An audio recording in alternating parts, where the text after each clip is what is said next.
Yes. It's Friday. Bottle service. What do you want? Place your order, Jackson.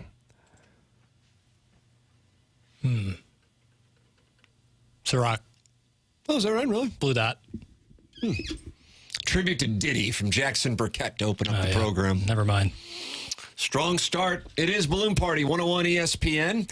Program driven by Munganess, St. Louis Acura, Munganess, Burkhardt, Alton Toyota.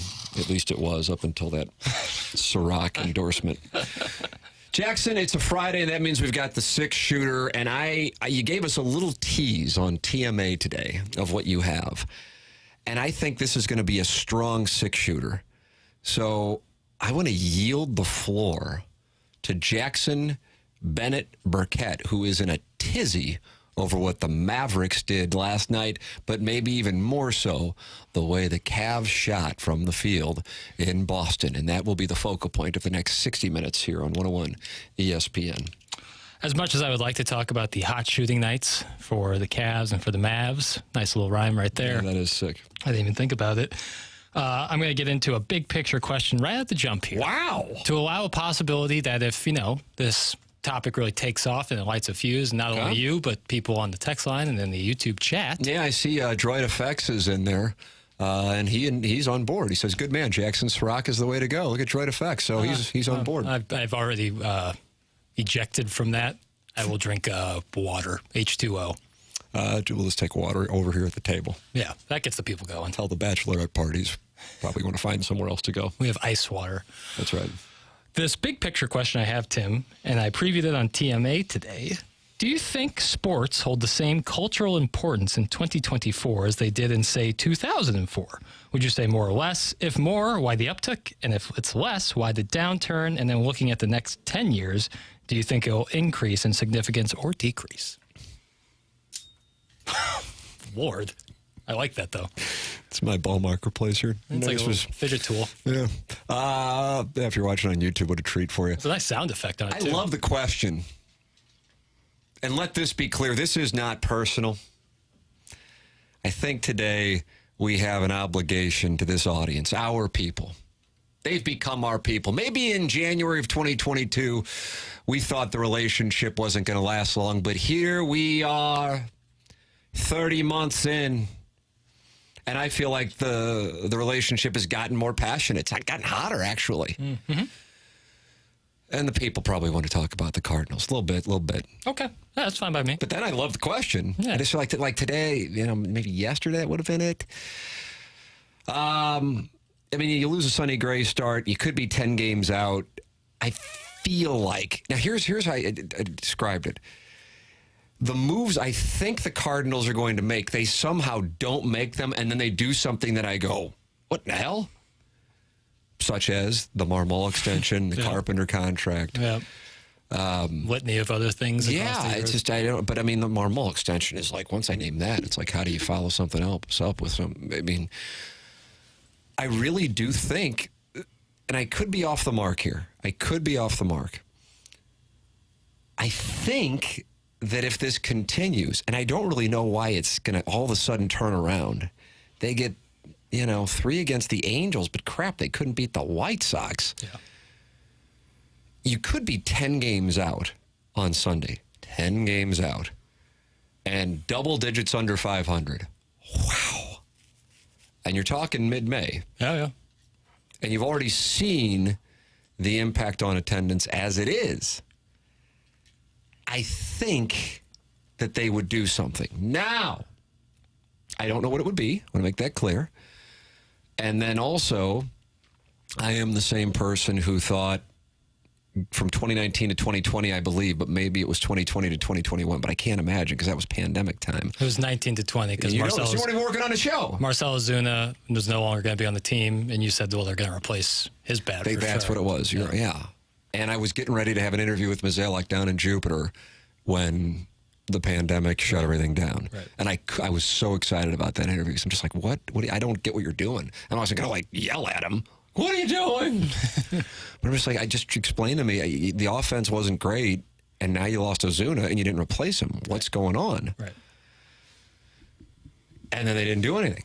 So I don't know what to make of this. I just think that it continues to be. It's like every week, oh, here's a new rock bottom. I mean, keep in mind, last week, who are the Cardinals getting ready to take on? Best team in baseball, you said. Yeah, the Pale Hose from the South Side. White Sox. Chicago White Sox. Well, they got to win at least 2 or 3. Can you imagine if they were to get swept with the Shogo and then they lost 2 or 3? I don't really, like, you lost the Sonny Gray start. You know what I mean? Right. That's the one you thought, no matter what. Right. At least we'll have a chance in this one. Right. So if it continues to spiral, and then you got a few days where the natural Milwaukee-Anaheim road trip, before you come back and you have the Red Sox, Orioles, and Cubs, from a business standpoint, I think they do something. And my reasoning is strictly, I think that they are in a bit of a crunch. And also, we played some clips. Bill DeWitt III was on with Martin Kilcoyne.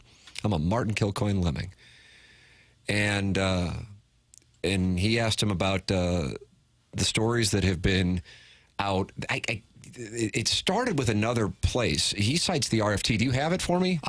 So my father, who is, you want to talk about? I'm a Martin Kilcoyne and Jeff Burkett lemming. That man, he reads. If it comes out about the St. Louis Cardinals, he reads. Oh, is that right? He is all invested. He said Eric Berger's during the RFT was first. He said that was the first initial reporting. And I love Jeff Burkett, but it was like some kind of public radio site that had it. NPR? No, it wasn't NPR. That's All Things Considered, where they whisper.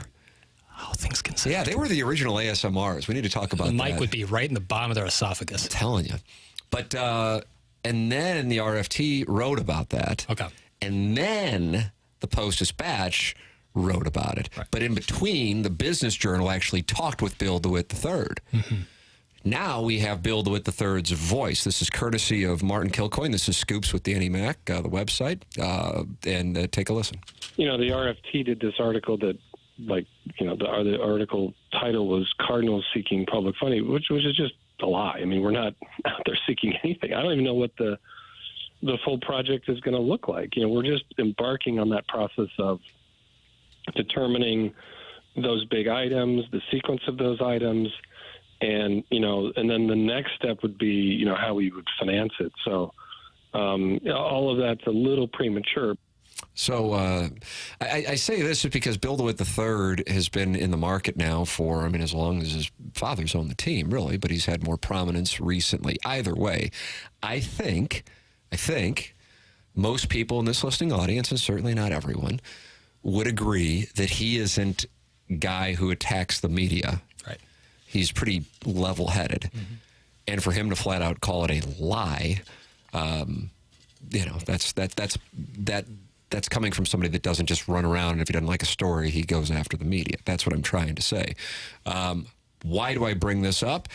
He also acknowledges that inevitably they're going to have to update the stadium. It's approaching its 20th birthday, as weird as that might seem, because as Martin talked about in his podcast, and I listened to it this morning, was sending Jackson time codes for clipping the audio for TMA and Balloon Party. It's hard to believe that it's 20 years old. Yeah. Mm-hmm. And as Bill DeWitt III said, he goes, I still kind of catch myself calling it the New Busch Stadium. But, it is 20 years old. Yeah. And so there is, you have to replace all the seats at 20 years. I guess you don't have to, but that is usually like what the things that go on. Right. So anyway, why do I bring this up? I'm not going to do the very, hey, I know it would be populist rhetoric, but, we're not going to spend money for billionaires who are hardworking and this team. What I'm saying is this. They make money through concessions. They make money, obviously, through tickets, but many of those are already sold. They make money through Ballpark Village. That money is going to decrease. You can talk about wins and losses, and that's fine. And you can talk about homes and, all over the country and being billionaires, but that's the real part of the conversation. And then in addition, at some point, likely within the next, I would guess 3 years, they will ask for public money, but they haven't come up with what they are going to ask for yet, because they haven't come up with what they're going to need yet and what they're going to do to the ballpark. And you cannot go into that negotiation with the low approval rating you have in this market. And that's a macro. And in a micro, you cannot have a summer of no one going down there. Yeah. And they are staring down both the micro and the macro issues. And I just don't think they're going to let it sit. So oftentimes I say it, I know I said it yesterday, I don't necessarily think this is Ali Marmol's fault. But I don't know what the other direction they could go that would get people going down there other than firing him. And people might say, well, fire John Mozeliak. And I actually would agree with you on that. But I don't think they're going to do that because Mozeliak's already said he is done. Unless he goes, okay, I changed my mind because he got a few $1 million or something like that. But I think his plan, and John Mozeliak's not in his 70s. Right. I think he's in his early 50s. I don't think he's looking to shut it down. Mm-hmm. So I think they're going to do something. And then you go, well, then what in the hell is the deal with the extension? I share your question. I for the life of me. You ask a theory, I'll give you a theory. The Molina thing, Ben Frederickson wrote about it today. That was to quiet that. That's the only thing I can think, because otherwise I have no idea what that was about. None. I don't even have a good theory outside of Molina and Pujols, wandering in interviews about becoming managers. And then the Cardinals knew they could get off to a slow start. And what faith does that convey that we might get off to a slow start? So we got to snuff that out by committing dollars. I mean, if they fire Ali Marmol, they're in a no-win spot. They keep him, and they keep floundering, problem, and then they whack him 2 months after giving him an extension. Yeah, then that's another. But it's, So at a certain point, you can't worry about the optics, and you have to worry about the product. So you had the incarcerated Bob tweet, then that became a whole thing yesterday. Incarcerated Bob, by the way, guy who has broken sports news, not a St. Louis guy, and broke the Goldschmidt trade in 18 and the Arenado trade in 21. But then what you were saying that there are accusations that he takes down the news that he gets wrong. Yeah, that is I don't know. From detractors. That's what they would tell you. Got it. Either way, he had the tweet yesterday that sources are saying Marmol has 2 to 3 weeks to get this turned around, or else he's going to be gone. The front office has grown tired of what's taking, or he's lost his support. Right. I look at it through the lens of the business, and I gather that the attendance is going to be good even with him in the dugout and the team kind of flopping around. For a certain period of time, I think. Well, I'm specific to that homestand. Oh, okay. If it were the Marlins, Pirates, and whatever. But you got the Red Sox, Orioles, and Cubs. Right. Yeah. Different story. You could be in the dugout and people would still show up, and I'd actually be there for all the games. I think 45,000. I agree. Standing room only. Yeah, Jamie Rivers would be right there. He'd throw out the first pitch to you. I wear number 91. Is that right? Mm-hmm. Tarasenko. Chris Wong. So that's where I am on it. Yeah, I think there's a real appetite from the fan base to not only make a move, but make a move that's not in the same tenor of the moves they've made over the last 5 years. Show that you're aware that some of the things we've done have not brought us the success we thought it would, and we understand that we're going to change, or at least appear like we are going to change.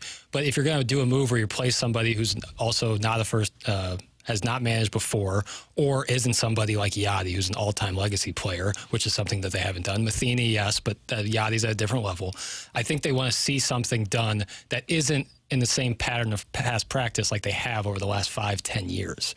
Really have that self-awareness that what we've done has not worked. And you don't have to admit that openly and say those words, but by making a move, you can. John Mozeliak was saying it this offseason. He was talking about how obviously it didn't work. We got to change. Right. But then it was the same group of people that were charged with the rebuild. Right. And this is what you got. And the moves didn't mirror that messaging. Well, they hyped up, and this isn't against Lance Lynn and Kyle Gibson, but you got Sonny Gray, and that's great. And I know he had a bad start last night, but to date, I don't know how you can't be giving him anything but an A. Right.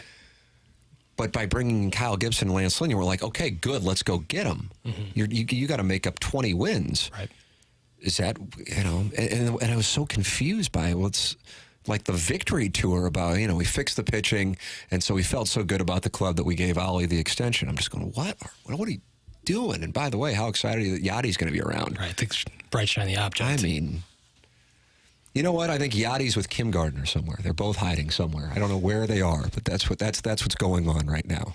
And I'm going to charge you, Jackson, with finding him this weekend, and then you can manage the club against the Orioles. Yes. And you're going to wear 91. Yeah, 91. Okay, there it is. So, yeah, I don't know. I can't figure it. The Ali Marmol extension is most confusing moves in St. Louis sports. The Ali Marmol extension, Doug Armstrong has to be so grateful because when Craig Berube becomes like the Leafs head coach here in the next 48 hours, and people go, why? You know what? Why? I think, that might... Why? That might be the most confusing in my mind. The Berube firing? Yeah. More so than the Marmol extension? Yes, because the Marmol extension is purely like, well, we'll give it to Ali. I get what you're saying. Because Berube, you can't get him back. I mean, I guess you can. Right, but like the Berube thing is so final. It's like, yeah, we did it. He's gone. Like the Ali thing, it's like, here's another 2 years. Yeah, but I mean, it's like when a college coach gets an extension, usually, unless you're an athletic director going to Tucson, usually it's not a big deal. Right.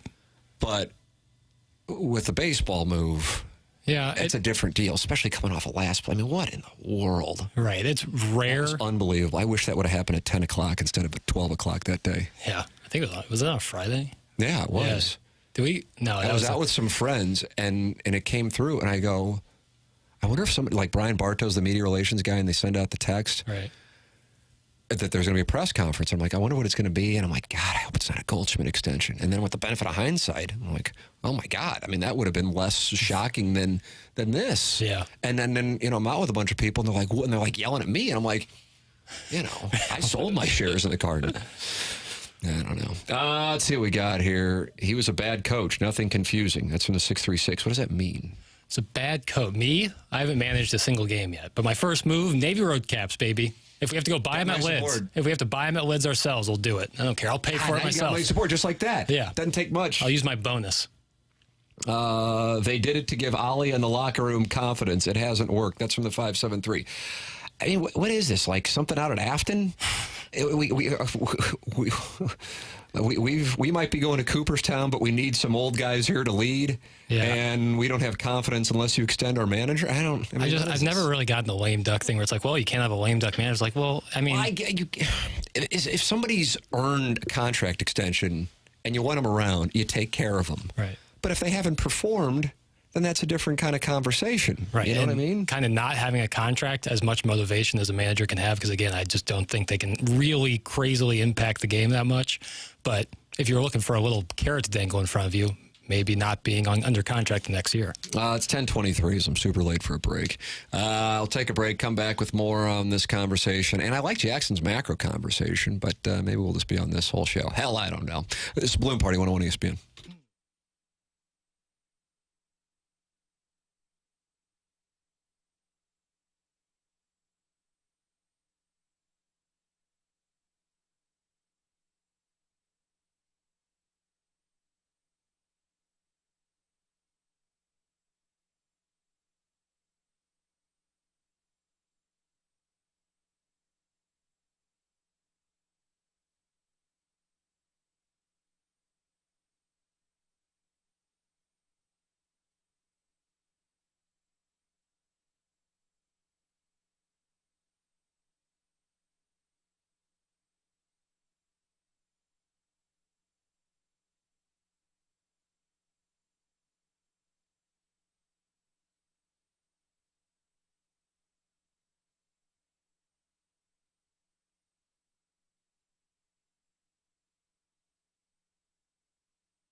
Welcome back to Balloon Party 101 ESPN. My name's Tim McKernan. That's Jackson Burkett.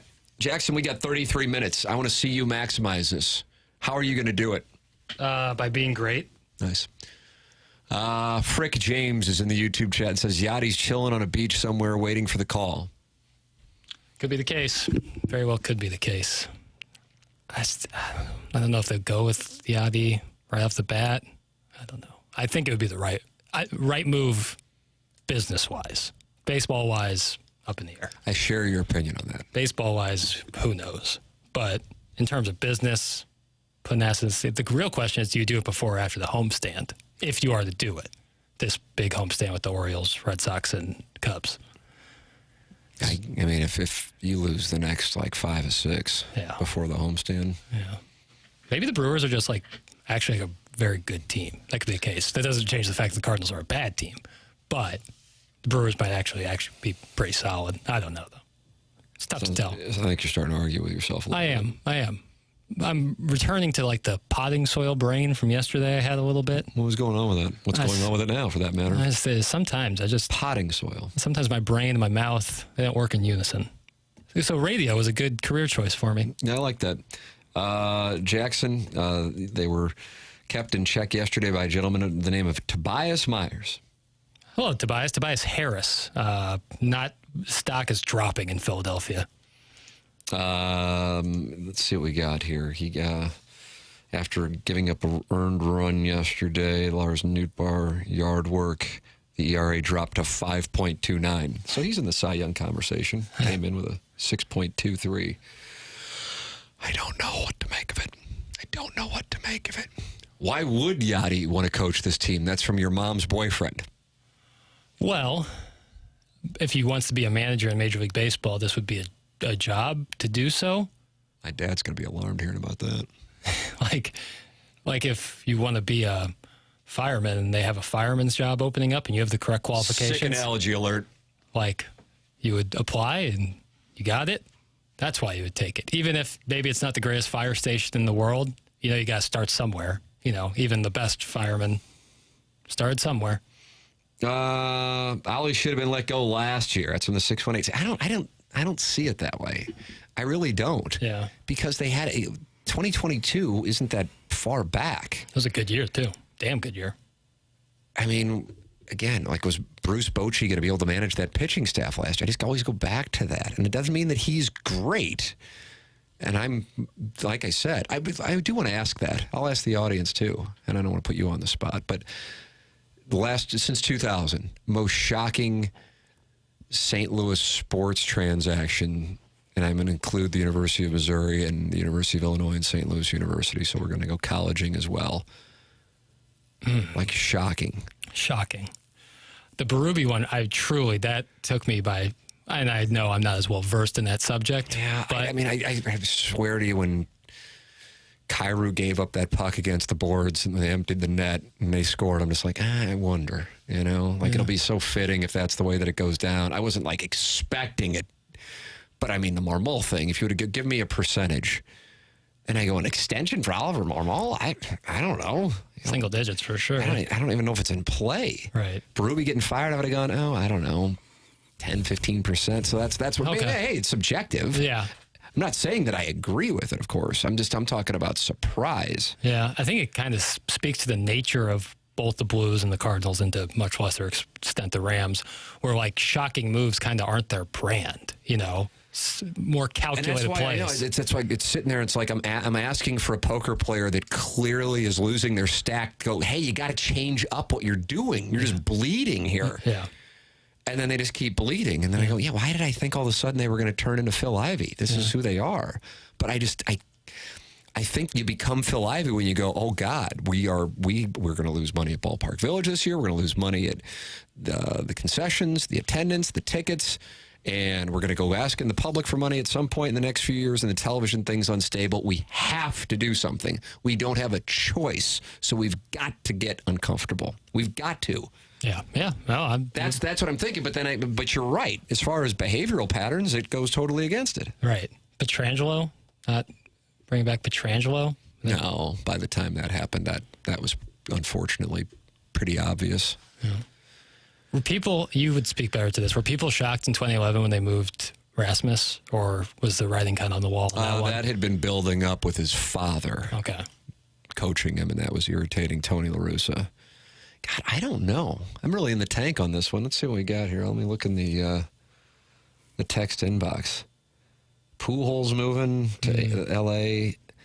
That wasn't the biggest shock in my mind. No, I kind of saw. I mean, by the time it happened, not re-signing or re-signing someone is tough for me because, like, you know that their contract is eventually going to end. So when you're talking shocking, you know when the day that the contract is over. Rams moving by the time that happened, that was absolutely live. 2 years in the making or more. There's got to be one, and I'm just not thinking about the hell it is. I really think it's because both the teams don't do stuff that's like all that shocking. Tim was talking with my wife last night. Now, usually when I read the text like that on TMA, it goes a different direction. But I think this one's serious. She's a kindergarten teacher at a rural school. Our town would be considered a baseball town. Rich local history that is carried on. So obviously everyone also loves the Cardinals.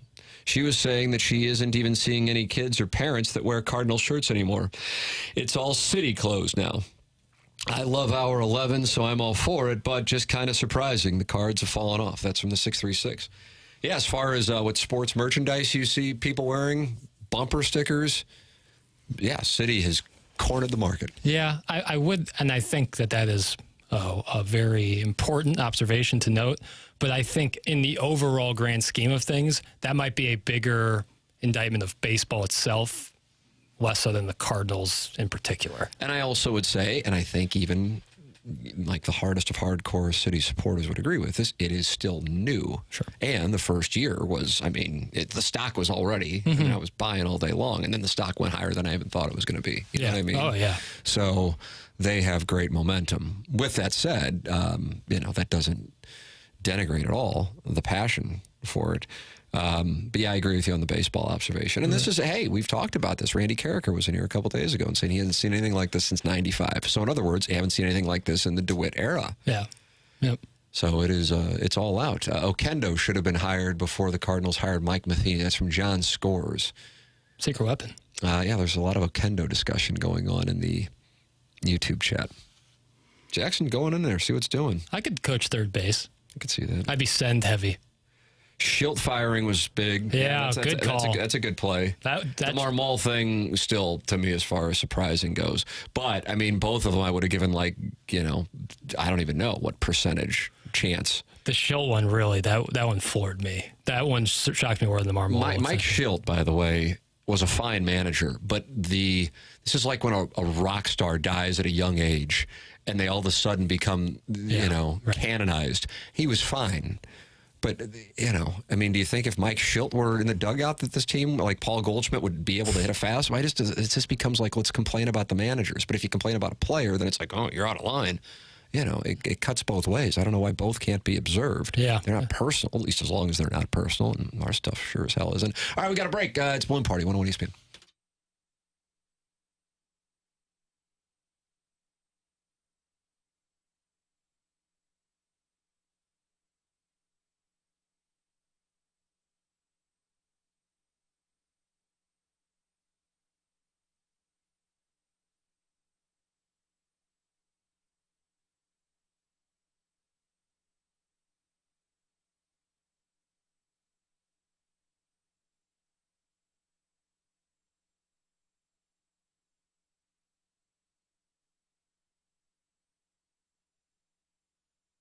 James Carlton of the Carlton State Farm Insurance Agency is my insurance agent, and I would love for him to become your insurance agent as well, because then I know you are in a great spot with a really, really good person and a good office in Webster Groves. Online at carltoninsurance.net, but you don't have to take my word for it. Look at the 367 5-star reviews for James Carlton of the Carlton State Farm Insurance Agency, and it speaks to the caliber of the service they provide. You're talking about insuring your home, life, auto. These are big-time decisions, and it's not to be left with just anyone.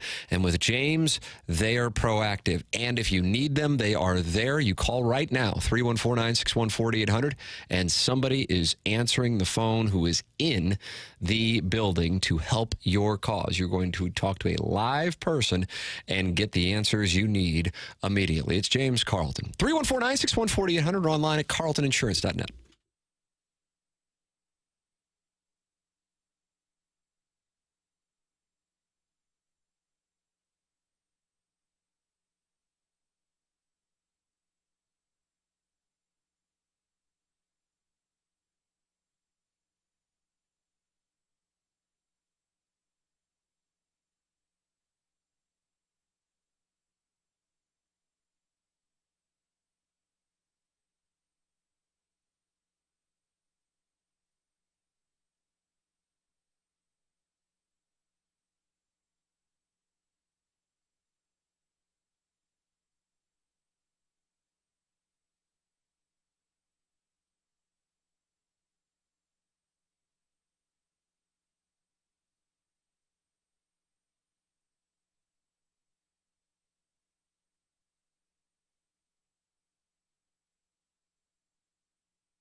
This is Action Jackson with a Sports Center update driven by Johnny Londoff Chevrolet and Johnny Londoff Autoplex. The Cardinals lose yesterday, final score of 7-1 against the Brewers. They take on the Brewers again tonight. Lance Lynn on the mound for the Cardinals. And last night in the NBA, the Cavaliers defeat the Celtics 118-94, evening that series, as the Mavericks also beat the Thunder 119-110, evening that series as well. And tonight on 101 ESPN, Pacers versus Knicks in Indianapolis tonight. Jefferson City native OG Anunoby is out with a hamstring injury. You can catch that game right here on 101 ESPN. Pregame starts at 5:30, and the tip-off is at 6 p.m. That was another Sports Center update driven by Johnny Londoff Chevrolet and Johnny Londoff Autoplex. See them at londoff.com. Chevy, together we drive. Are you kidding me?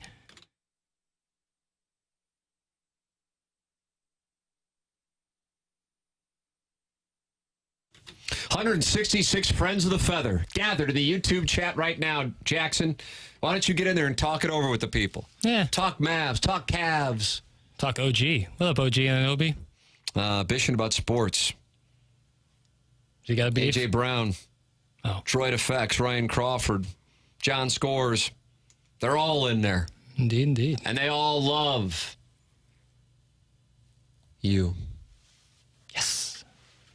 I love to hear it. I love them. I love the people. I love the people who take their time out of their day, set it aside, and say, I'm going to take about 42 minutes of content, and listen to these two guys who probably don't know their ass from a hole in the ground. That's right. But they convey themselves like they do. Right. You do it with passion and certainty. Right. But a certain lack of self-awareness. Absolutely. And I think that is the winning formula. Yeah, that's sports talk radio. And so I think I love those people who do that for us and set that time aside. So thank you. Thank you, friends of the feather. All right, Jackson, it's time for the Little Piddles Friday six-shooter. What are we going to get? What are we going to get to? I like that first question. Let's go back to it. Now that we've Cardinals half the show. Sure. Do you think sports hold the same cultural importance in 2024 as they did in, say, 2004? Would you say more or less? If more, why the uptick? And if it's less, why the downturn? And then in the next 10 years, do you think it will increase in significance or I want to decrease? focus on the first question. I want to cut narrow and deep. Sure. As opposed to shallow and wide. Very fair. I'd be curious what the audience says on this. Text in, Air Comfort Service text line, 314-399-9646. More important, less important. And I'm going to throw in another one. This is how I honestly feel. Same. I don't see a difference. But you must see something. But you were 6 in 2004. So I don't know, I mean, I can't really speak to like 82 or 83 when I was 6. So I don't know. What do you think? I think it's taken more of a cultural significance, but my reference point isn't something like 2004. In what capacity? What are you thinking? Because you must be thinking of something. You're not just saying that. You're just too well read. I think that the stars of sports, due to increase in technology, are so much more available, whether that be across certain social media platforms or interview platforms, or they have their own podcasts. I think what used to be just athletes have now become full-on celebrities. And while that certainly was the case with a small portion, I like the case you're making. Small portion of people in the early 2000s, I think more and more people are reaching that status quicker due to just the increase in technology. And I think by extension, either subconsciously or knowing, people are more interested in sports. Interesting.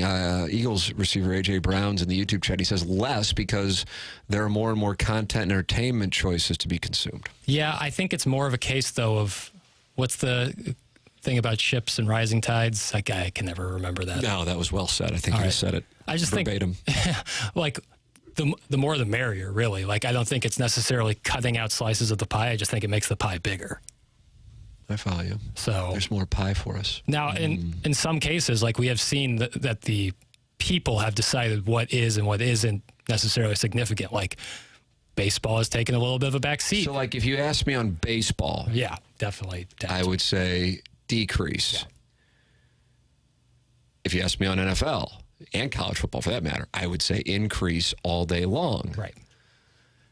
I guess NBA, I don't know. Like 04 to me doesn't feel like a great time. Was that like the Pistons era? The Pistons, yeah. Ben Wallace season. Yeah. We'll talk more Ben Wallace coming. Small markets, Rick Carlisle. Boy, Jackson, you're really upset about this Rick Carlisle thing. I just don't like when people ignore all nuance and ignore context and just say things. I have a feeling that 99% of the audience don't know what you're talking about. You want to tell the audience? Do you want to share with the audience? Rick Carlisle is like, the refs got to give these small market teams a chance. For the record, is the head coach of the Indiana Pacers. Denver, Toronto, San Antonio. The winningest team in the 21st century is the San Antonio Spurs. I don't know if there's a smaller market in the NBA. Don't make stuff up to fit your narrative. San Antonio smaller than Salt Lake?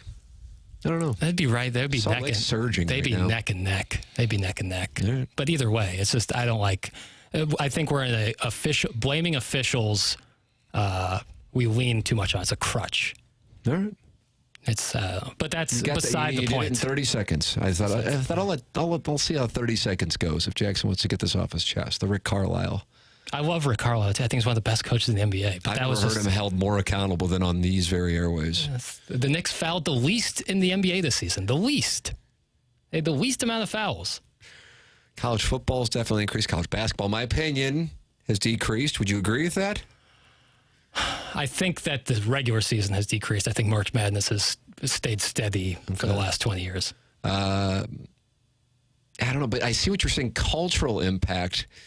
I see if you focus on that word, then I can see the answer being yes. I see what you're saying there. Right. Like in 2004. Like you don't have to be a sports fan to know more names than you did. Certainly. You know I think that's mean? a technology thing. Like I think we had a cultural zeitgeist moment on Sunday with the Tom Brady roast. Yeah, absolutely.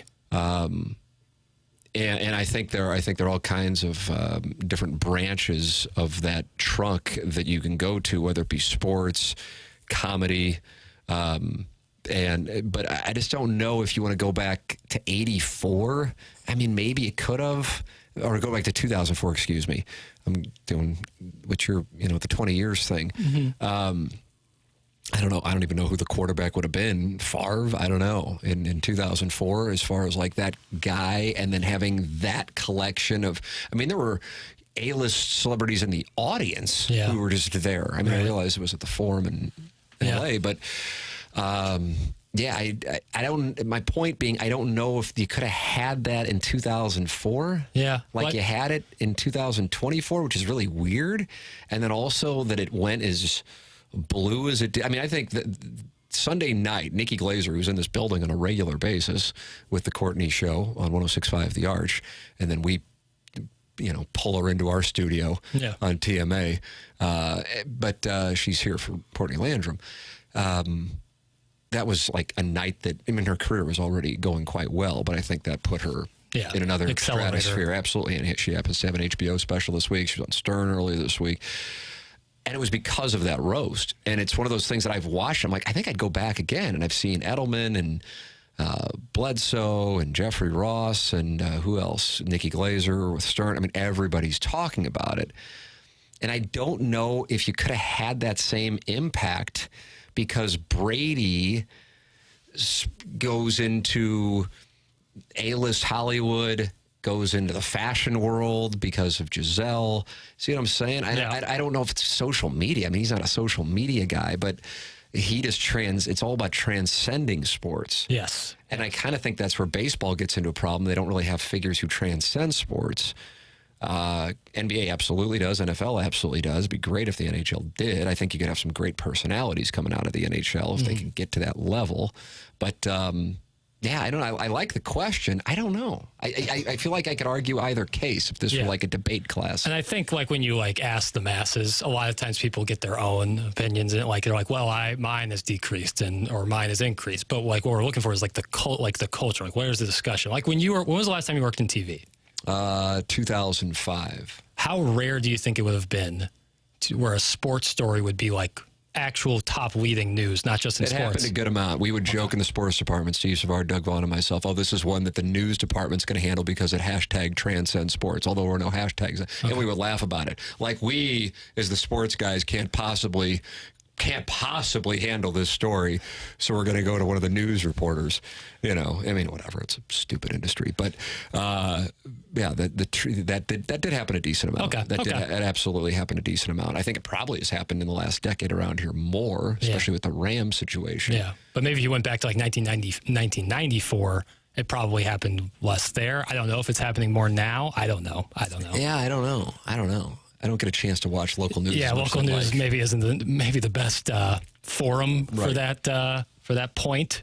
Right. But you kind of get what I'm saying. I do a seance with my grandparents. Right, where like very casual, or even some I seem to say like non-sports fans know about a certain story. Like I think the steroid era had a big part of that. Pop al dente with this. I think you could say A-Rod transcended sports, maybe Jeter. I would agree 100% with that. Yeah, and that's a market thing too, where they're playing is very important in that discussion. But that is also the truth. Like if the bigger markets are having big sports stories, you're going to hear more about that than like a Milwaukee. No offense to my friends up north, though.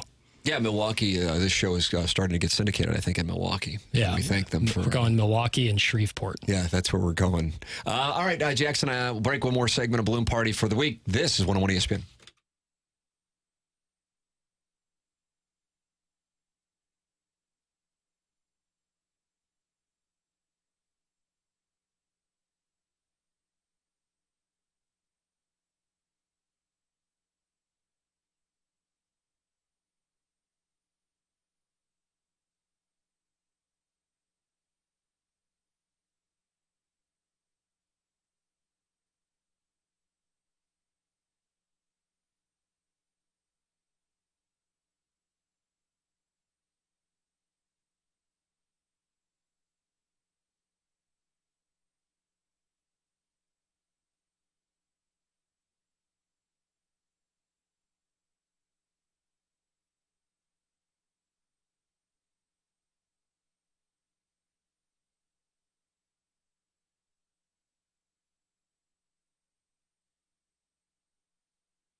You know what they're talking about in the YouTube chat now, Jackson? What's that? The term cultural zeitgeist. Oh, really? They like or don't like it? I guess Dan Jansen had never heard the term. Oh, okay. And A.J. Brown of the Eagles says, I am now more smart for having listened to this show. That's like an endorsement. I think you could say that after every one of our broadcasts. Yeah, I agree with that. We inform and entertain simultaneously. It's kind of like an apple a day, a balloon party show a day. A.J. Brown. I had an apple yesterday. Boy, that's a tasty fruit. All right. Oh, it was great. I have a nanner every day at around 8:30 during TMA, and then I wash it down with a delicious chocolate protein shake. 45 grams of protein and only 6 grams of carbohydrates. It's how my body stays oh so tight and rewarding. And all that potassium that your body so sorely desires. It's the fastest and most educational hour in sports, according to Frick James. That's nice. I like that. Educational depends on what you're trying to learn. But Terms like cultural zeitgeist. There you go. There you go. If we just informed one listener on that, if we educated Dan one, Jansen. then we've completed our task for the day. Tim, would you say Shohei Ohtani transcends baseball? Yes. Yeah, and transcends just like American sports too. That's a huge deal. Let's see what we got here. Before you guys get off the air, you need to, I don't know if I can read this. You know, the very first balloon party show, a term was sent in that I thought was, that I realized was probably FCC not approved. Yeah. And I thought I knew all the dirty terms because I'm a dirty boy. I'm a dirty boy. And so therefore, just a little more respect for the HD1 airwaves than my little playground on TMA. We'll sully up those HD2 airways left absolutely. and right. But over here, we So are kids in the adult I can pool. read that 314. I would, when in doubt, Tim, what do you say? Err on the side of caution? Tim, I guarantee you eat the banana for the shape and not the taste. No, that's right. That's from the 812. Where's the 812? Outer rims. Outer rims. Based on the context. Dennis Rodman transcended sports. That's nice. What we're learning here is a lot of this has to do with who you date and marry. That's a big the people part. that we're listing of who transcend sports. Dennis Rodman got super popular when? This predates you, really. I mean, you're like an infant. Early 90s. Late 90s. Okay. Yeah, he was on the last, the second three-peat. Yeah. Well, you're asking me like what in particular or the timeline? Did I lose you there? Did you do one of those things where you went away to a faraway land? Yeah, the rims. I thought you dated. Oh, Carmen Dennis Electra. Rodman. That's good. That's true. But what got him to be dating celebrities, Madonna? Oh, yeah, that's took right. An interest in him. That's right. Yeah. The Worm. You know what number he wore? 91. Yeah, 91. Chris Long, which you're Full wearing when circle. you throw out the first pitch to Jamie Rivers? That'd be great. Oh, my God. Can we make that happen? We talked about it in the first segment. What's going on with I was you? going to throw out the first Golden pitch. Pond all of a I sudden. thought I was managing the team. I don't want to just throw out the first pitch. I got work to do. I'm going to start Rehauling. It's great. Opening press conference is going to be wonderful. Someone give me a banana. Yeah. Wayno will transcend with his music, right? That's from Ryan Crawford. How about Adam Wainwright as the manager? That'd be cool. Be great. I feel like it's like a waste of his talent, though. Time. Yeah. All right, we got to go. BK and Ferrario are up next. For Jackson Burkett, I'm Tim McKernan. Happy Mother's Day Yeah, for real. to the wonderful mothers out there. And to all the mothers who listen to Balloon Party. I don't know what you're doing, but thank you. BK and Ferrario are up next. This has been Balloon Party on 101 ESPN.